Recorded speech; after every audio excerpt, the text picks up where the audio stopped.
menjelaskan tentang ayat dan hadis menempati janji secara komprehensif. Pengertian janji dibagi menjadi 3. Yang pertama, al-wa'da atau al-wa'd adalah istilah janji yang paling sering ditemui dalam Al-Quran, baik dalam hal janji yang tidak baik atau biasanya berupa ancaman Allah kepada manusia. Janji yang baik dan kepastian tentang adanya suatu peristiwa, misalnya kepastian akan hadirnya yaumul kiamat. Al-wa'da itu sendiri tidak hanya janji kepada Allah, pada manusia, tetapi juga janji dari para nabi dan rasul kepada umatnya. Sebagai contoh, ada janji yang berisi permohonan ampun dari Nabi Ibrahim alaihissalam untuk ayahnya karena tidak menyembah Allah. Selain itu juga masih ada al-wa'da, setan atau tipu daya, setan yang membisikkan kemegahan kepada manusia sehingga tidak menumbuhkan sifat kibir. Dan kedua, janji al-ahad. Istilah al-ahad adalah janji yang berhubungan dengan keimanan ataupun ketaatan seseorang. Secara kuantitas, penggunaan al-ahad tidak sebanyak penggunaan al-wa'da. Al-ahad di dalam kalamullah berisi pilihan untuk melaksanakan atau tidak melaksanakan sesuatu tanpa mempengaruhi janji yang telah dibuat. Yang ketiga, al-misaq. Penggunaan al-misaq dalam Al-Quran dinilai memiliki kekuatan yang paling rendah apabila disejajarkan dengan al-wa'da dan al-ahad. Secara rinci, subjek yang menggunakan al-misaq adalah Allah Subhanahu wa taala dan Nabi-Nya. Allah Subhanahu wa taala menggunakan al-misaq hanya satu kali yang berisi janji bahwa hari kiamat pasti akan terjadi. Sementara Nabi menggunakan al-misaq kepada kaumnya juga hanya satu kali yang berisi tentang kesetiaan Allah terhadap apa yang diperintahkan. Macam-macam janji kepada Allah.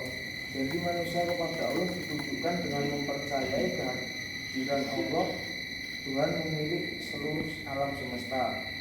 Janji kepada Allah sudah diikrarkan sejak sebelum manusia lahir. Dalam ikrar bentuk lain, sebagai seorang muslim pasti akan berjanji dengan melafalkan syahadat, sehingga diwajibkan bagi setiap muslim untuk bertakwa kepada Allah. Yang kedua, janji terhadap diri sendiri. Janji terhadap diri sendiri umumnya berupa apresiasi karena telah menyelesaikan suatu pekerjaan. Janji seperti ini dapat pula sebagai nazar. Wajib bagi seseorang yang bernazar untuk melaksanakan nazarnya sendiri. Terkecuali nazarnya adalah sesuatu yang haram untuk dilakukan, maka haram juga untuk menunaikan janji. Ketiga, janji kepada sama manusia. Janji terhadap sama manusia banyak sekali macamnya dan sering dijumpai di lingkungan sekitar. Janji terhadap manusia mencakup segala aspek kehidupan, baik di lingkungan keluarga, masyarakat, ataupun agama dan negara. Hukum menepati janji. Pertama, sunnah untuk memenuhinya. Artinya, suatu janji boleh atau tidak dipenuhi. Misalnya seseorang yang berjanji untuk meninggalkan sesuatu yang tidak diperintahkan agama, maka janjinya boleh untuk tidak dipenuhi. Sunnah tidak memenuhinya. Artinya, suatu janji boleh untuk dipenuhi ataupun tidak sesuai dengan keadaannya. Misal, seseorang yang berjanji untuk melakukan kursus menjahit setelah lulus sekolah, tapi setelahnya berubah pikiran dan tidak diiringi orang tuanya, maka wajib tidak memenuhinya.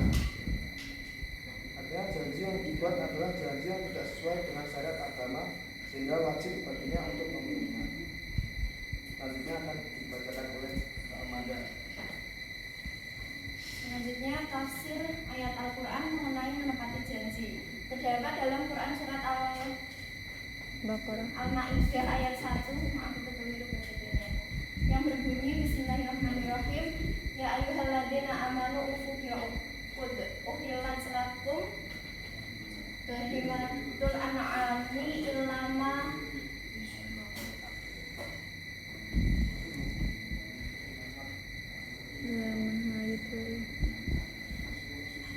Yusli.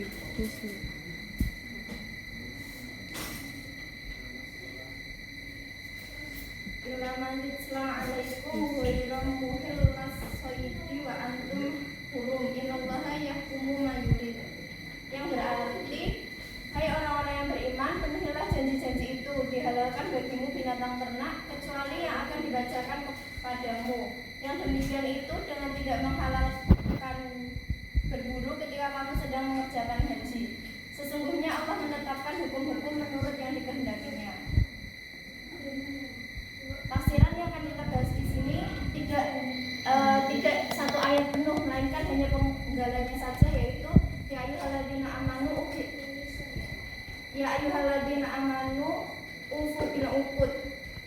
Dalam ayat ini diawali dengan hai orang-orang yang beriman. Maksudnya ayat ini hanya ditujukan kepada orang-orang yang beriman saja. Selain itu, ya ayyuhalladzina amanu ini juga menunjukkan bahwa ayat tersebut merupakan ayat Madaniyah atau ayat yang turun di kota Madinah. Lalu diteruskan dengan perintah Allah Subhanahu wa taala supaya memenuhi setiap janji yang telah dibuat. Kata ufu berarti penuhilah. Tetapi tidak hanya sekadar memenuhi, kata tersebut berasal dari kata waqa'a yang bermakna menyempurnakan. Al-uqud dapat diartikan suatu akad. Janji tersebut bisa berupa janji seorang hamba kepada Allah Subhanahu wa taala maupun janji kepada diri sendirinya ataupun janji kepada sesama manusia. Berdasarkan tafsir Muyassar, janji kepada Allah Subhanahu wa taala berupa iman kepada syariat dan tunduk kepada perintah Allah. Hal ini juga disebutkan dalam hadis riwayat Bukhari Muslim yang artinya setiap syarat atau ikatan janji yang tidak sesuai dengan kitab Allah adalah batil, meskipun 100 macam syarat. Hadis riwayat Bukhari dan Muslim dari Aisyah radhiyallahu anha. Selanjutnya tafsir hadisnya dari hadis riwayat Bukhari dan Muslim yang berarti 4 perilaku kalau seseorang ada padanya maka dia termasuk benar-benar orang munafik. Kalau berbicara berdusta, jika berjanji tidak menepati, jika bersumpah berkhianat, jika bertikai melampaui batas. Barang siapa yang terdapat salah satu dari sifat tersebut, maka dia memiliki sifat kemunafikan sampai dia meninggalkannya. Hadis riwayat Bukhari dan Muslim.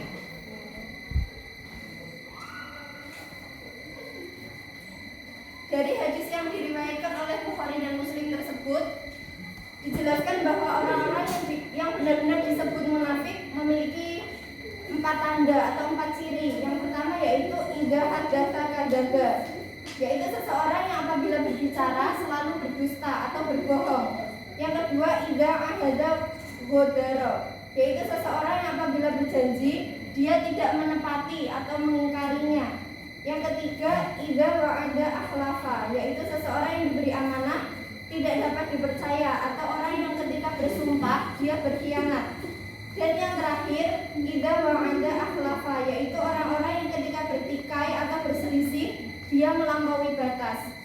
4 tindakan yang dijelaskan di atas adalah suatu tindakan yang dibenci oleh Allah Subhanahu wa taala dan merugikan bagi sesama manusia. Orang yang terbiasa berucap dusta, dia akan sering berdusta. Begitupun orang yang melanggar janji, seperti yang diketahui, janji adalah hutang, seharusnya dibayar. Begitupun janji seharusnya ditepati. Orang yang tidak bisa menjaga amanah, dia akan sulit mendapatkan kepercayaan dari orang lain. Demikian juga orang yang berlebihan dalam bertikai, dia akan mudah sekali dikendalikan oleh setan.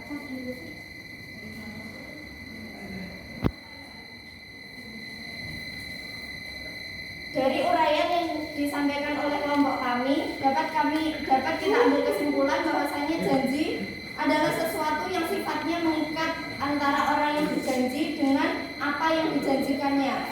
Karena sifatnya mengikat inilah, maka wajib hukumnya bagi setiap orang yang berjanji untuk menepatinya. Selama janji itu tidak menyalahi syariat agama. Sebelum berjanji, seseorang juga harus melihat kemampuan dirinya, apakah dia sanggup untuk menepati janjinya tersebut ataukah tidak. Islam sendiri juga sudah memberikan teladan untuk menepati janji, yaitu dengan keteladanan Nabi Muhammad SAW. Oleh sebab itu sudah tidak ada alasan untuk tidak menepati janji. Menepati Menepati janji juga dapat diterapkan dalam kehidupan sehari-hari, baik dalam kehidupan keluarga, bermasyarakat, negara maupun agama. Seperti yang sudah dibahas dalam Quran surat Al-Maidah ayat 1 tadi dan juga hadis riwayat Bukhari dan Muslim, bahwa setiap yang beriman itu diminta untuk memenuhi janjinya. Orang yang tidak memenuhi janjinya atau yang terbiasa berdusta atau melanggar janjinya merupakan salah satu ciri orang munafik. Saya rasa dapat paham semua ya.